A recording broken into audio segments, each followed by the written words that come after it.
আজকে সবাই আলগা আলগা ঘরের মধ্যে বেড়া আইয়া হইয়া লাইছে, বউয়ে টেলিভিশন চাইতে আছে, ফুতে রাইতের 1টা বাজে আইছে, জিয়ে হে কোনার রুমে কথা কইতে আছে, কারোর সাথে কারো কোনো সম্পর্ক নেই। না না, মানামানি কিতা, আবার মানামানি কিতো থাকবে? আরে মানার জন্য তারে তো শিখাইতে হবে, কথা বলেন না কেন? যে এই সন্তান বড় হইয়া দেখলো, বুঝ হইবার পরে দেখলো তার বাপে 24 ঘন্টার মধ্যে 18 ঘন্টা বিড়ি খায়, এতে এই বাপের কিতা মানতো? কথা কয় না কেন? যেই ছেলে আইসা দেখলো তার বাপে কথায় কথায় গাইলায়, গালি ছাড়া কোনো কথা কয় না, তারে কিতা মানতো? তুই বেটারে কি মানবো? বেটা তুই তো কথায় গালি দেস, কথা বলেন না কেন? যেই বাপে কথায় কথায় মিথ্যা কথা কয়, মিথ্যা কথা কয়, তা তারা কি মানবো? সন্তান তারে কি মানবো? যেই মেয়েটা দেখলো তার মা সপ্তাহে 3 বার মার্কেটে যায়, এই মেয়ে তার মা থেকে কি শিখবো? কথা বলেন না কেন? পাউডার সুনু ছাড়া আর কিতা শিখবো? ফেয়ার এন্ড লাভলি আর ক্রিম ছাড়া শিখবোটা কি? মেকআপ বক্স ছাড়া আর শিখবোটা কি? কথা বলেন না কেন? শিখবেটা কি? আচ্ছা, আমার আরো কথা সামনে বলতেছি, এতটুকুর থেকে এই কথাটা জরুরি। বাপ, আপনারা যারা আপনাদের ছেলেদের তদারকি করেন না, আপনারা যারা আপনাদের মেয়েদের তদারকি করেন না, আপনারা যারা আপনাদের স্ত্রীদের তদারকি করেন না, এমনকি কারো তদারকির জন্য তাকে পেশও করেন না, কারো তদারকির জন্য তাকে নিয়েও যান না, কারো কাছে নিয়েও যান না, কোনো আল্লাহওয়ালার সোহবতে, কোনো বুজুর্গের সোহবতে, কোনো হক্কানি রব্বানি মুত্তাকি আলেমের সংস্পর্শে আপনারা যারা সন্তানদেরকে নেন না, আল্লাহর কসম, কোরআনের ছোঁয়ায় না আনলে, ওলামায়ে কেরামের ছোঁয়ায় না আনলে আপনার সন্তানের দুনিয়া সুন্দর হবে না, আখিরাতও সুন্দর হবে না। হাদিবিহীন জীবন সুন্দর হয় না। হাদিবিহীন কি হয় না? জীবন সুন্দর। আজকে ছেলেগুলোকে আপনারা লাওয়ারিশ ছেড়ে দিয়েছেন, লাওয়ারিশ, লাওয়ারিশ, লাওয়ারিশ। আমাদের জীবন আলহামদুলিল্লাহ বাবা মা এক মুহূর্তের জন্য আলগা রাখে নাই, আলগা রাখে। কর্মজীবনেও আলহামদুলিল্লাহ, আজকের এই সময় পর্যন্ত আলহামদুলিল্লাহ কোনোদিন মুরব্বীর, আল্লাহওয়ালার, শাইখের, কোন বুজুর্গের নিসবত ছাড়া, নির্দেশনা ছাড়া জিন্দেগি এখনো চালাই নাই। আশা করছি ইনশাআল্লাহ মৃত্যু পর্যন্ত চালাবো না ইনশাআল্লাহ। কথা বুঝছেন? আমার তো এই কথা স্পষ্ট মনে আছে, আল্লাহর কসমে কোরআন সাক্ষী রেখে বলতে পারি, আমি হযরত বেলালের ঘটনা, আল্লাহর রসুলের জীবনী, কারবালার ঘটনা, হাসান হুসাইনের ঘটনা, তারপরে বেল্লালের আজানের ঘটনা আমার একেবারে স্পষ্ট মনে আছে। এগুলো আমি আমার মার কাছে কোলে বসে বসেই শুনছি। এ তো আমার মা শিখাইছে আমারে। ওঠো ওঠো ওঠো বিল্লাল, ওঠো মিনারায়, হ্যাঁ, এই গজল এটা আমার মা আমারে শিখাইছে। আমার প্রাইমারি স্কুলে আমি এই গজল শুনাইছি, আমার এটা মনে হয়, এতটুকু আমার যেখানে আসে। তাইলে মা সন্তানকে তদারকি করে, বাবা সন্তানকে কি করে? তদারকি করে। এটা জিম্মাদারি, এটা জিম্মাদারি। আজকে আপনাদের কাছে এটা গুরুত্ব দিলাম। বাপ, আমাদের সমাজ, আমরা আজকের এই প্রজন্মকে একটু বুঝান।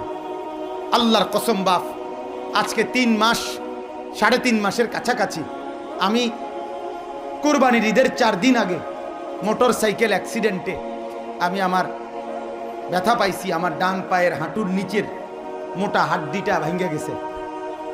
আমি টানা 2 মাস বিছানায় ছিলাম। একবারে অজু, ইস্তেঞ্জা, টয়লেট, বাথরুম, খানা, খাদ্য, নামাজ সব বিছনাতেই করতে হয়েছে। একটা পাওটা করে 2 ইঞ্চি নাড়াইতেও পারি নাই। কিন্তু ওই 2 মাস আমি ব্যক্তিগতভাবে অনেকগুলো কিতাব পড়ছি নিরিবিলি, যেহেতু আমি চুপচাপ বইয়াছিলাম। আজাইরা কথা বোঝেন নাই? তখন আমি বারবার যে জিনিসটা পড়ছি যে কিয়ামতের আগে আল্লাহ রসুল কি বলে গেলেন, কি হবে, এইটা আমার এই অ্যাক্সিডেন্টের সময় আমি খুব মনোযোগ দিয়া গুরুত্বের সাথে পড়ছি। নওজোয়ান সাথীরা, জোয়ান ভাইরা, আল্লাহর কসম আমি তোমাদের কাছে বলি বাপ, আল্লাহ রসুল সাল্লাল্লাহু আলাইহি সাল্লাম বলেন কিয়ামতের আগে মানুষের জীবনে অভাব এবং দুর্ভিক্ষ চূড়ান্ত পর্যায়ে আসবে। এটা আল্লাহ রসুলের ভবিষ্যৎবাণী। 1। 2 নাম্বার, কিয়ামতের আগে মানুষ দাজ্জালের ফিতনায় পড়ে কোটি কোটি মানুষ 40 দিনের মধ্যেই নিজেদের ঈমান হারাইয়া জাহান্নামে হবে। হাদিস, মুসলিম শরীফের হাদিস। দাজ্জালের কথা বুখারী, মুসলিম, আবু দাউদ, তিরমিজি, নাসাই, ইবনে মাজাহ সব কিতাবে আছে, সব কিতাব। আল্লাহ রাসূল বলেন 3টি বছর এমন হবে, প্রথম বছর আসমান থেকে 3 ভাগের 1 ভাগ বৃষ্টি হবে না, জমিন থেকে 3 ভাগের 1 ভাগ ফসল হবে না। দ্বিতীয় বছর 2 ভাগ বৃষ্টি হবে না, দ্বিতীয় বছর 2 ভাগ ফসল উঠবে না। তৃতীয় বছর 1 ফোঁটা বৃষ্টি হবে না, 1 ফোঁটা জমিন থেকে ফসল উঠবে না। লা তামতুরুস সামা, আসমান বৃষ্টি বর্ষণ করবে না। ওয়ালা তামবুতুল আরদু, জমিন থেকে ফসল উঠবে না। আল্লাহ রাসূল বলেন এই 3টি বছরের লাগাতার দুর্ভিক্ষে মানুষগুলোর মধ্যে হাহাকার আর দুর্ভিক্ষ পুরি যখন চূড়ান্তভাবে শুরু হবে, আপনি কল্পনা করেন 3 বছর লাগতো না। আলুর দাম যেই অবস্থা চলছে, এটা যদি আগামী 6 মাস এই সাজে থাকে তো এমনি লাগিয়ে যাবে দুর্ভিক্ষ। কথা করেন, আর কিছু লাগতো না। আরে কথা বলেন না কেন? শুধু আলুর দামটা কইলাম, আলুর দামে যদি আগামী 60 টাকা কেজি, 50 টাকা কেজি যদি আরো 6 মাস চলে, আমার দেশে এমনি কি লেগে যাবে? দুর্ভিক্ষ লেগে। নওজোয়ান, তোমার বাপ কামাই করলে তোমার এমবির পয়সা হয়, তোমার ভাই কামাই করলে তোমার মোবাইলের এমবির পয়সা হয়। আহা, তুমি যেটা ভাবছিলা, আল্লাহ কোরআনে বলছে ওয়াদারাবাল্লাহু মাসালান কারিয়াতান কানাত আমিনাতাম মুতমাইন্না, আমি বহু জনপদবাসীকে নিরাপদ রাখি, নিশ্চিন্ত রাখি। ইয়াতিহা রিজকুহা রাগাদাম মিন কুল্লি মাকান, সব দিক থেকে পর্যাপ্ত রিজিক দেই, কিন্তু ফাকাফারাত বিআনউমিল্লাহ, আমার নিয়ামতের নাশুকরি যখন করে ফেলে, ফাআযাকাহাল্লাহু লিবাসাল জু'i ওয়াল খাউফ, আমার নিয়ামতের নাশুকরি যখন চূড়ান্ত হয়ে যায়, আমি তখন ক্ষুধা এবং ভয় ভীতির আতঙ্ক দিয়ে তাদেরকে ঢেকে দেই। লিবাসাল জু'i ওয়াল খাউফ, জু অর্থ কি? খাউফ অর্থ কি? আল্লাহ বলেন বিমা কানু ইয়াসনাউন, কেন করি? তোমাদের কৃতকর্মের কারণে। নওজোয়ান, অতএব আল্লাহ রাসূল বলেন এই 3টা বছর যখন এভাবে লাগাতার দুর্ভিক্ষ হবে, কি পরিমাণ অভাবে পড়বে? কথা বলেন না কেন? কি পরিমাণ?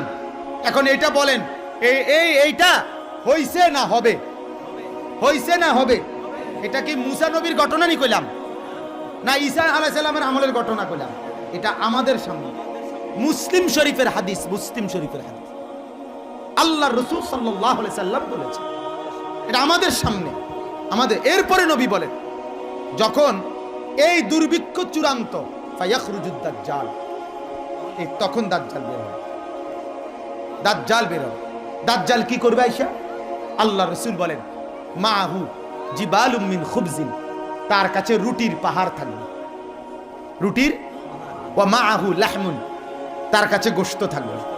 ওয়া মাহু নাহরুম মিন মাইন, তার সাথে পানির নহর থাকবে। দাজ্জাল বলবে আসমান থেকে বৃষ্টি নামবে, দাজ্জাল বললে জমিন থেকে ফসল উঠবে, দাজ্জাল বললে এরকম খোলা জায়গার থেকে স্বর্ণরৌপ্য উঠবে, দাজ্জাল বললে খাল দিঘি নদীর পানি শুকায় যাবে, দাজ্জাল বললে আবার চলতে থাকবে, দাজ্জাল বললে ওই বেটার মরা মা বাপ কবর থেকে উঠে দাজ্জালের পক্ষে সাক্ষী দেবে, দাজ্জাল বললে মরা গরু ছাগল ভেড়া বকরি জিন্দা হইয়া দাঁড়ায় যাবে, দাজ্জাল যেই প্রাণীগুলোর দিকে হাতের ইশারা করবে ওইগুলোর উলানে দুধে পূর্ণ হবে, যেগুলোর দিকে হাত দিয়ে ইশারা করবে না সেগুলো শুকাইয়া কাঠ হইয়া যাবে। আপনি বলেন যে দেশের মানুষ গাছ দেখলে, মাছ দেখলে, লাল শালু দেখলে, মাজার দেখলে, তারপরে দিয়ে কাঠ দেখলে